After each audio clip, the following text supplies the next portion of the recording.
Absolutely. Someone is trying to stop Mr. Moscow from speaking up about the CCP's weaponization, and especially when the Pras Michél's attorney requested Mr. Moscow to testify in Pras Michél's trial currently going on Washington, D.C., that request was denied. And Mr. Moscow was also arrested on March 15th. So he won't be able to testify in Pras Michéle's trial. And we know that Mr. Moscow is instrumental to that case involving Pras Michél, George Higginbotham, Stephen Wynn, and Elliot Brody. Yet, none of the Stephen Wynn and Elliot Brody and George Higginbotham, they walked away free. Mr. Moscow is behind the bar.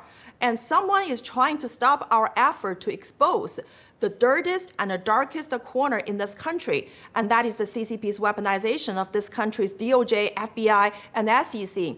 And also, I want to talk about America's mainstream media. Back in 2017, when you, Mr. Steve K. Bannon, and Jeff Sessions stopped the CCP's orchestrated plan to return Mr. Moscow to China using the help of George Higginbotham and Stephen Wynn and Elliot Brody, no mainstream media talk about you stopped the CCP's weaponization of this country's justice system.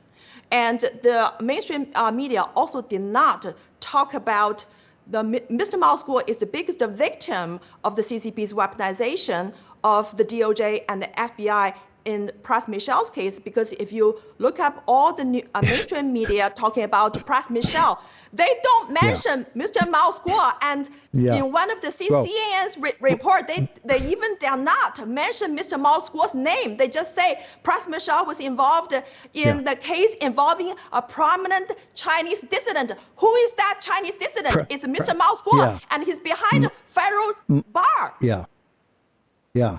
It's a complete lie. They completely lie about this the entire time.